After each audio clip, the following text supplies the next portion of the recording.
أعوذ بالله من الشيطان الرجيم.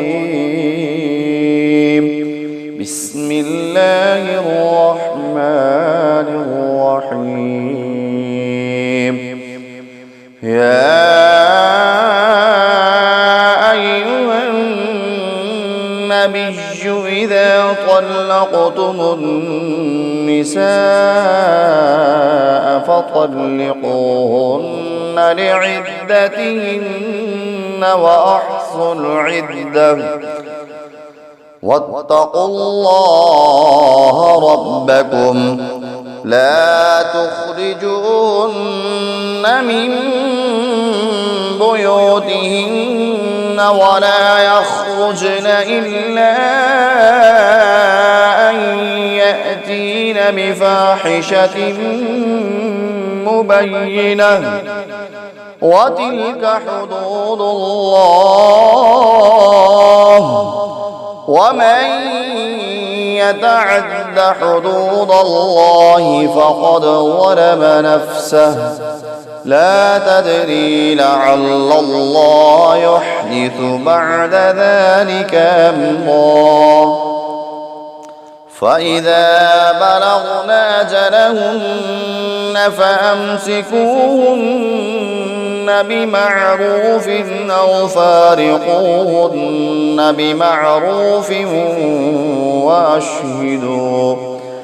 بمعروف وأشهدوا ذوي عدل منكم وأقيموا الشهادة لله ذلكم يوعظ به من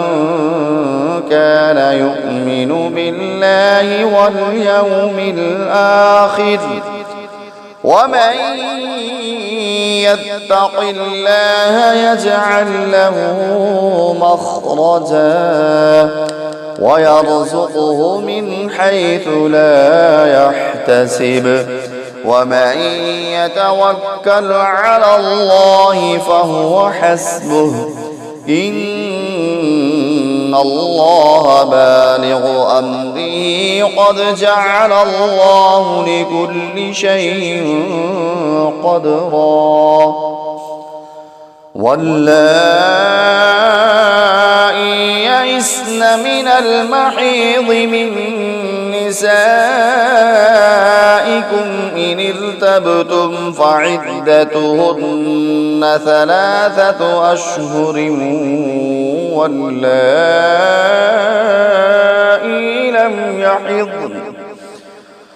وأولاة الأحمال يجلهن أن يضعن حملهن ومن يتق الله يجعل له من أمره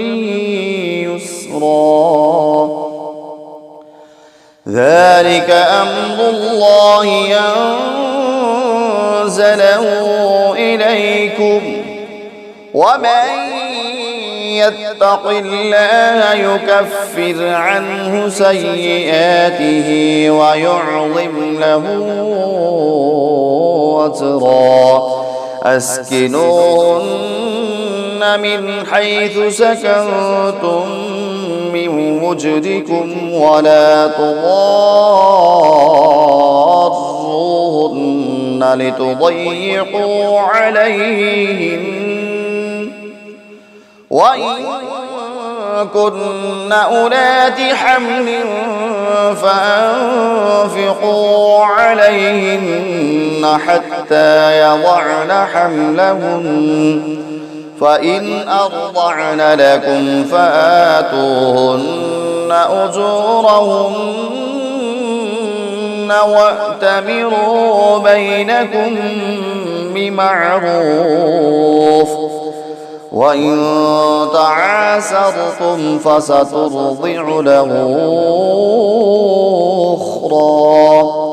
لينفق ذو سعة من سعته ومن قدر عليه رزقه فلينفق مما آتاه الله لا يكلف الله نفسا إلا ما آتاها سيجعل الله بعد عسر يسرا وكأين من قرية عتت عن أمر ربها ورسله فحاسبناها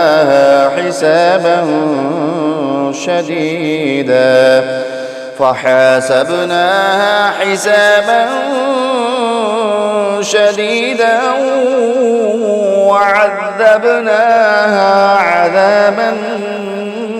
نكرا فذاقت وبال أمرها وكان عاقبة أمرها خسرا أعد الله لهم عذابا شديدا فاتقوا الله يا أولي الألباب الذين آمنوا قد أنزل الله إليكم ذكرا رسولا يتلو عليكم آيات الله مبينات ليخرج الذين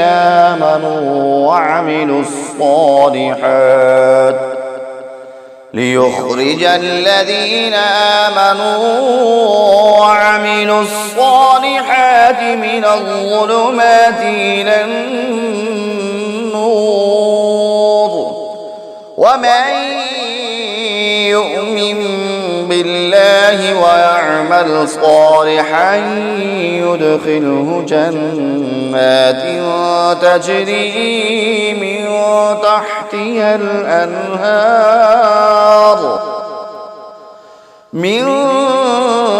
تحتها الأنهار خالدين فيها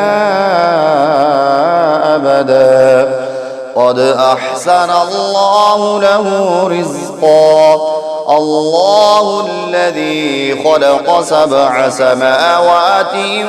ومن الأرض مثلهن يتنزل الأمر بينهن لتعلموا أن الله على كل شيء قدير وأن الله قد أحاط بكل شيء علما